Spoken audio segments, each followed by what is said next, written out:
जय जिनेन्द्र। इस वीडियो में हम नाम एवं गोत्र कर्म को समझेंगे। नाम कर्म विभिन्न प्रकार की शरीर रचना करता है।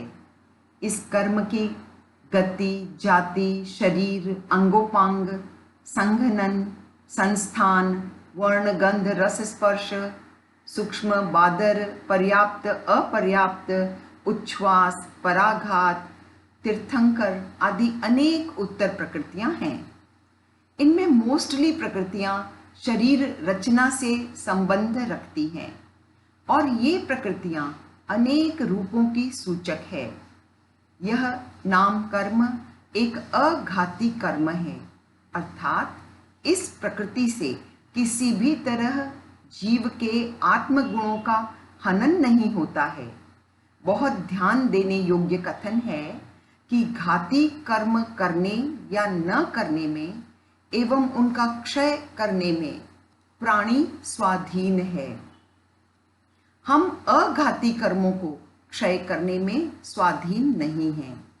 अब इस कथन को एक उदाहरण से समझें। जैसा खाना खाने में या न खाने में हम स्वाधीन हैं और वह खाना जो हम खा रहे हैं वो पौष्टिक है या जंक फूड है, इसमें भी हम स्वाधीन हैं। परंतु भोजन करने के पश्चात उसका पाचन होना, उसका शरीर पर अच्छा या बुरा प्रभाव का प्रकट होना, यह सब प्रकृति का कार्य है, इसमें हम स्वाधीन नहीं हैं।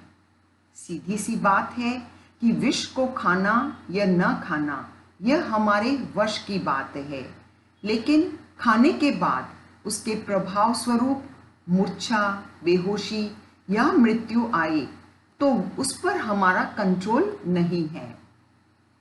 इसी प्रकार शरीर प्राप्त करना, उसमें विकास होना, गति को प्राप्त होना या उस गति का समाप्त होना एक बार कर्म बंध के पश्चात स्वतः ही होते हैं। घाती कर्म और अघाती कर्म में यही फर्क है कि घाती कर्मों का हम क्षयोपशम कर सकते हैं, जिससे प्रकृतियों का रस कम हो जाता है, किंतु अघाती कर्म जैसे आयुष्य, नाम, गोत्र और वेदनीय में यह स्कोप नहीं है। इस नाम कर्म की उत्तर प्रकृतियां 93 अथवा 103 भी कही जाती है।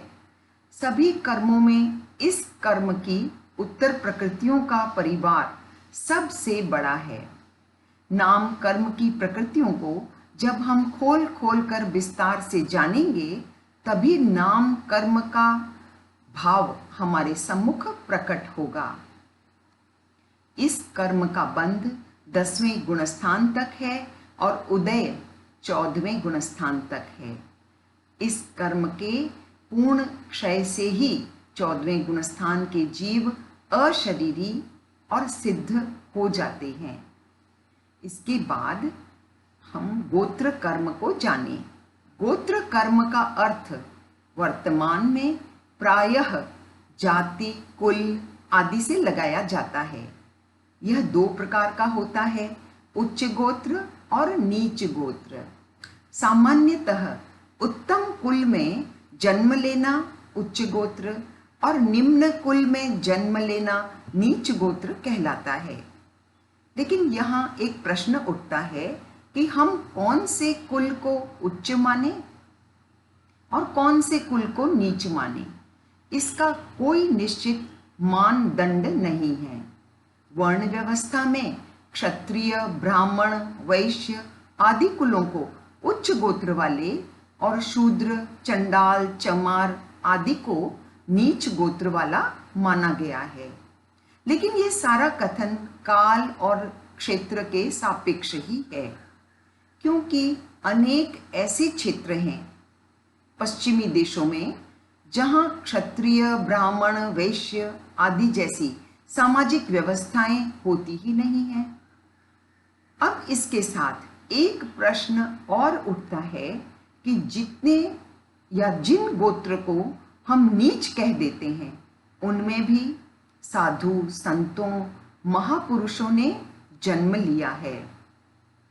इतिहास साक्षी है। मुनि हरिकेशबल महान तपस्वी थे, लेकिन वे एक चांडाल परिवार में जन्मे थे। डॉक्टर अंबेडकर ये दलित वर्ग से संबंध रखते थे। ऐसे अनेक महापुरुष हुए हैं। इससे हम इस कंक्लूजन पर पहुंचते हैं कि उच्च नीच गोत्र कर्म की यह क्राइटेरिया ठीक नहीं है। इसके स्थान पर गोत्र कर्म का संबंध हमें आचरण से जोड़ना चाहिए। जैसे उच्च आचरण को उच्च गोत्र और नीच आचरण को नीच गोत्र वाला मानना ही अधिक उपयुक्त होगा। इसका अर्थ यह है कि सिर मुंडाने से कोई श्रमण नहीं होता, ओंकार के उच्चारण से कोई ब्राह्मण नहीं होता, और वन में एकांत वास और मौन करने से ही कोई मुनि नहीं होता, अपितु समता भाव धारण करने से श्रमण होता है, ब्रह्मचर्य के पालन से ब्राह्मण, तप करने से तपस्वी और साधना करने से जीव साधु कहलाता है। अतः हम कह सकते हैं कि स्व स्व कर्म से ही जीव ब्राह्मण, क्षत्रिय और वैश्य बनता है, मात्र उस कुल में, उस वंश में जन्म लेने मात्र से नहीं।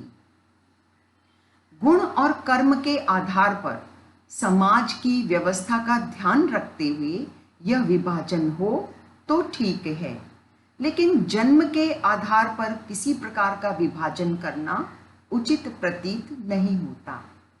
एक ब्राह्मण का अथवा श्रावक का पुत्र अज्ञानी, शराबी, जुआरी हो सकता है और एक शूद्र का पुत्र ज्ञानी, प्रतिभावान, विवेकशील और अहिंसक भी हो सकता है।